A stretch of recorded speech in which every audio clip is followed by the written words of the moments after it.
Hello! Kumusta na kayo sa mga kachurpan, ka-pawn shop ko dyan, ka-marites ko dyan, ka-guys ko dyan, charot.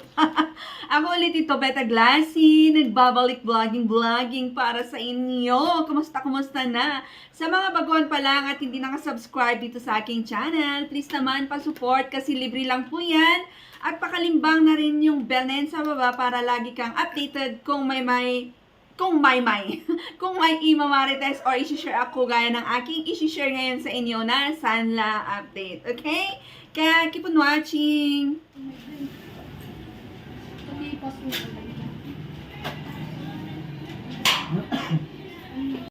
Sanla update kay Cebuana Pawn Shop. Ayun. Dito branch tayo pumunta. Ayan. Market pa rin. Nagugulat kayo sa update ko. Charot. Kaya keep on watching. Yo! Welcome back to our vlog. So, our vlog for today is we're going to do Sanla update kay Cebuana. Another branch ito. Ibang branch as in new ako doon first time kasi actually karugtong ito na akin na i-share sa inyo na Sanla update sa ibang pawn shop. And sa palengke kasi ang dami doon. Dami. Magkatabi-tabi. Magkaharap yung mga pawn shop doon. Kaya, sinubukan kong Sanla talaga, ayan. So, napasanla ako kasi nga, gusto kong itry. As in, bago pa lang ako, never ako nagpa-praise doon, which is sa palengke banda. So, eto, napasanla ulit si Inday kasi nagipit actually, charot. And so, not 1 but 2, pero 2 carats lang ito, 21 and 22. And then yung, 21 and 18 carats, 18 carats, pero yung isa is with stones. Check natin kung ano yung difference nila. Konting stones lang yon. So, Cebuana pawn shop ito. So, Cebuana Sanla update. Ayun. So, you know the drill. Sa may mga experience ng Sanla update kay Cebuana, feel free to share your experience down below. Comment nyo kung how much yung mga experience nyo. So, eto siya ha. This is very new. Ayan, hindi ko pa siya tinanggal. And hindi ko na siya i-flex kasi sinulat ko na lang siya para diretso ko i-share sa inyo kung how much per gram. Okay? Yung Sanla update ko kay Cebuana Loelier Pawn Shop. Ayun. So, wait.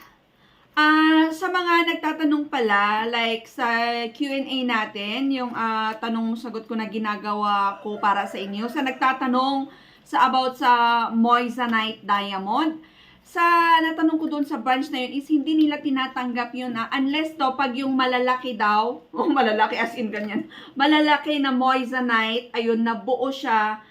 Depende na sa appraiser yun. Kasi may value pag ganun daw. Pero pag daw yung maliliit is wala daw yun. Okay? Parang it's like imit stone lang yung nilalagay nila doon. Imitation, ganun. So it's like wala daw value kahit may certificate siya. Okay?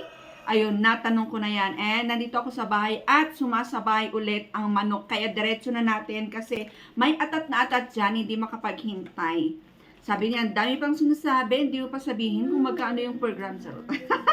Love you guys, ka-pawn shop ko dyan, okay? So, diretso na natin sa 21 carats, okay? How much yung pinagsanlaan ko ng 21 carats. Ayan, pakita ko lang sa inyo na ang aking resibo is very new. Ayan, pakita ko lang yung mga date. Ayan siya. So, this one is very new, okay?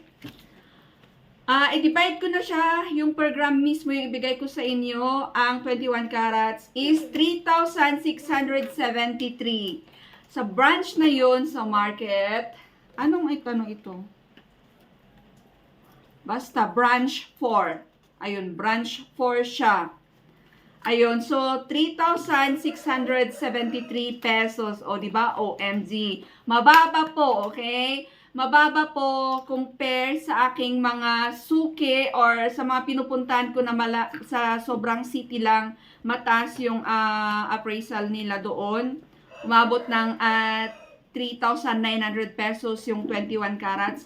Pero eto is since I don't know, first time and I don't know, basta as in new lang ako doon pero yung kuha niya lang is 3,673 yung 21 carats. Mababa po, ayan. So, ito yung sinasabi ko sa inyo na depende yan sa appraiser and sa branch na rin, okay? Kasi, same location na yun, same yung location ko, pero magkaibang pawn shop lang.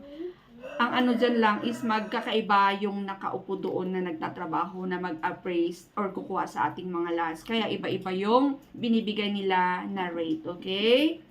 So, next is 18 carats. Magkano naman yung 18 carats? Ito yung solid gold, no stones. Ayun. Ang kuha niya is, kinumpute ko na, ang lumalabas na per gram is 3,152. Napakababa, di ba? Kasi nga mataas po talaga si Cebuana. May nabasa nga ako dyan sa inyo na yung 18 carats is lumalabas na 3,800 pesos ang per gram dyan sa inyo. Ano pa, comment down below kung ikaw yon. Yes. May nabasa ako dyan na 3,800 pesos ang per gram and mostly is 3,500. Ayun. Once ko lang na-try yung 3,500 sa ibang stuff and then yung stuff na yon is hindi na bumalik. So, laging yung sinishare ko sa inyo is 3,323, mga ganun. Okay? So, mababa rin to. 3,152. So, mababa siya ng 200. Sabihin na natin 200. Okay? Next is 18 carats with stones. Ayan, ito yung with stones. Ang lumalabas is 3,153 pesos. At least same. Same lang sa solid gold. It's like may 1 peso lang na difference. At least hindi parang hindi konti lang kasi yung stones, parang wala namang weight yun na hindi yun malaking kabawasan sa solid gold ko kasi yung iba, di ba, is pag na ano is ang laki nung bawas, it's like 0.3, 0.5, ganon. So, ito is same lang din, 3,153. Ayun. So, I think pag next na visit ko, pag tubusin ko, then next siguro na update ko, ay sanla ko or appraise ko is baka ibibigay na yung 3,300 plus. Ano? Yes. Ayan. Kaya, yun yung ginagawa ko para sa inyo, mga ka-pawn shop ko dyan na hindi talaga pare-pareho. Okay, ano ba yun? Uulan na mainit. Hindi talaga pare-pareho yung mga nagtatrabaho sa mga pawn shop, kaya iba't iba rin. Iba't magkakaiba yung presyo na binibigay sa atin. Okay? Ayun. Para kung gusto mo naman yung mataas, is, yun. Tularan mo yung ginagawa ko. Try mo mag-visit sa at least 3 na branch. Kung ano yung pawn shop na gusto mo, mag-visit ka sa 3 na branch pa-appraise kasi libre lang naman magpa-appraise dyan hanggang sa makuha mo yung pinakamataas and then kung ready ka isanla, then doon mo siya i-pawn shop. Ayun. Huwag kang mag-ano sa isang pawn shop lang and then mamaya magko-complain ka sa akin na bakit mataas yung binigay ko and mababa sa inyo. Ganon, okay? So, suggestion ko yun. Try nyo sa at least 3, ganon. And then kung same pa rin na mababa, try mo sa ibang pawn shop, ganon yun. Okay? So, comment down below sa mga nakakakuha. Pero marami pa rin talaga yung nakakakuha ng mga ganitong appraisal. Although, mas mataas sana kasi pataas ng pataas ng pataas ng pataas yung mga brand yun ng mga lahas ngayon. Ano? Okay, so yeah, that's it for today's vlogs and update natin kay Cebuana. Abangan nyo na lang po yung next na Sanla update natin. Thanks for watching and you know the drill. Say bye-bye. I'm with my pamangkin. Bye. Say bye. Flying kiss. Bye. Bye-bye.